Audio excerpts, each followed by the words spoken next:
ایک بزرگ کے بارے میں آتا ہے حبیب عجمی رحمت اللہ تعالی علیہ ان کا نام تھا. ابھی بہت بڑے آپ اللہ کے ولی گزرے ہیں, بصرہ کے رہنے والے تھے, مگر توبہ سے پہلے آپ کی زندگی بڑی عجیب تھی. آپ بڑے امیر آدمی تھے, لوگوں کو قرضہ دیا کرتے تھے مگر سود پر قرضہ دیا کرتے تھے, سود لیا کرتے تھے.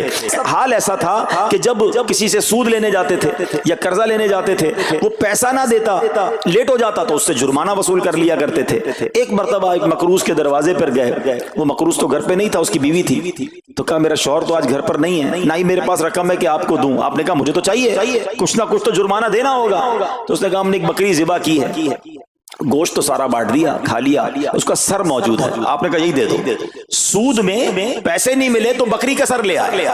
اچھا, اب جب بکری کا سر لے کر آئے تو اپنی زوجہ کو کہا کہ پکاؤ اس کو. تو زوجہ بولی گھر میں نہ لکڑیاں ہیں نہ دوسرا راشن ہے. چنانچہ اب لکڑیاں اور دوسرا راشن وغیرہ بھی دیگر مقروضوں کے گھر گئے اور وہاں سے سود میں کسی سے لکڑیاں پکڑ لی, کسی سے دوسرا راشن مسالہ وغیرہ چیزیں پکڑ لی, وہ بھی لے آئے. کہا لو پکاؤ.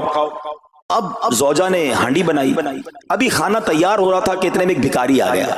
حضرت حبیب عجمی نے اس وقت تو توبہ نہیں کی تھی, اس بھکاری کو بھی باتیں سنا کر نکال دیا, گھر سے نکال دیا. اب کھانا تیار ہو گیا, کھانے کے لیے بیٹھے, مگر جیسے ہی زوجہ نے ہانڈی کا ڈھکن اٹھایا نا, تو وہ سالن جو تھا بکری کے سر کی بجائے پورا سالن خون سے بھرا ہوا تھا. زوجہ نے پکار کر کہا کہ دیکھو تمہارے اعمال کا نتیجہ, تمہاری کنجوسی کا نتیجہ, پوری ہانڈی خون سے بھری ہوئی ہے. سود کا مال تھا نا. اب ہانڈی کا یوں خون میں بدل جانا آپ کے دل پر بڑی تنبیہ ہوئی, بڑا اثر ہوا کہ یہ میں کیا کر رہا ہوں, میں کون سی روزی کما رہا ہوں. اللہ سے جنگ ہے نا سود کا کام کرنے والا, وہ تمام لوگ سوچیں جو سود کا کام کرتے ہیں. اب جب آپ کے دل پہ چوٹ لگی تو آپ نے اب توبہ کرنے کا ارادہ کیا کہ بہت ہو گیا, اللہ کو بڑا ناراض کر لیا.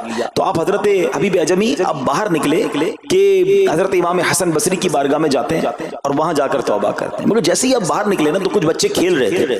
کھیلتے ہوئے بچے نے آواز لگائی جلدی سائڈ پہ ہو جاؤ, دور ہو جاؤ, حبیب عجمی سود خور آ رہا ہے, کہیں ایسا نہ ہو کہ اس کے قدموں کی دھول ہم پر پڑے اور ہم بھی بدبخت ہو جائے. پھر دل پر چوٹ لگی کہ یار بچہ مجھ سے نفرت کرتا ہے, ایسا کام کرتا ہوں میں, اللہ بھی ناراض, اللہ کے بندے بھی ناراض, اور دل پر چوٹ لگی. حضرت حسن بصری رحمت اللہ تعالی کی خدمت میں گئے, بڑی سچی توبہ کی, اللہ کو راضی کرنے کے لیے پکی نیت کی. ابھی توبہ کی ہے, کوئی بڑی نیکیاں نہیں کر لی. واپس آ رہے ہیں, جیسے واپس آ رہے ہیں تو دیکھا کہ وہی بچے کھیل رہے ہیں. اب ان بچوں میں کسی نے آپ کو دیکھا تو کہا کہ اب حبیب توبہ کر کے آ رہے ہیں, دور ہو جاؤ, کہیں ہمارے قدموں کی دھول ان پر نہ پڑ جائے تو ہم گناہگار نہ ہو جائیں. تھوڑی دیر پہلے یہ بچے کہہ رہے ہیں کہ دور ہو جاؤ, ان کی دھول پڑ گئی تو ہم بدبخت ہو جائیں گے, سود خور جا رہا. ارے ابھی توبہ کی ہے. اور اللہ نے اپنے بندوں اور مخلوق کے دل میں کیسی محبت ڈال دی کہ بچے کہہ رہے ہیں دور ہو جاؤ, ہمارے قدموں کی دھول حضرت حبیب پر نہ پڑ جائے, ہم گناہگار نہ ہو جائیں. اب جناب بڑا دل پہ اور اثر ہوا کہ مالک تیری قدرت, ابھی تو توبہ کی ہے اور میری نیک نامی کا اعلان تو نے اپنی مخلوق سے کروا دیا, سب کے حقوق ادا کیے, سودی لین دین تھا سب ختم کیا, اللہ پاک کی عبادت میں مصروف ہو گئے, اللہ نے ولایت کا سرتاج بنا دیا, اپنا ولی بنا دیا. اے میرے پیارے اسلامی بھائیوں, یہ ہے توبہ. اللہ اکبر. اے میرے پیارے اسلامی بھائیوں, پتہ یہ چلا کہ عزت دوبارہ مل جاتی ہے. شرط صرف ایک ہے کہ آدمی صحیح راستہ اختیار کر لے. اولیاء کرام کی سیرت پڑھ کر دیکھیں, ہزاروں اولیاء کرام ایسے ہیں جو توبہ سے پہلے گناہوں میں مشغول تھے, معاشرے میں انہیں بری نگاہ سے دیکھا جاتا تھا, لوگ ان سے نفرت کیا کرتے تھے, مگر جب اللہ کی طرف آ گئے تو کیا کمال ہوا کہ اب جناب لوگوں کے دلوں میں تو دلوں میں, جانوروں کے دلوں میں بھی اللہ نے اپنی مخلوق کے دلوں میں ان کی عزت ڈال دی. کیونکہ عزت کس کے پاس ہے؟ رب کے پاس ہے. دلوں کا اختیار کس کے پاس ہے؟ وہ رب کے پاس ہے. آسمان ولایت کا ایک اور چمکتا ستارہ حضرت فضیل بن عیاض رحمت اللہ تعالی علیہ توبہ سے پہلے ڈاکو تھے.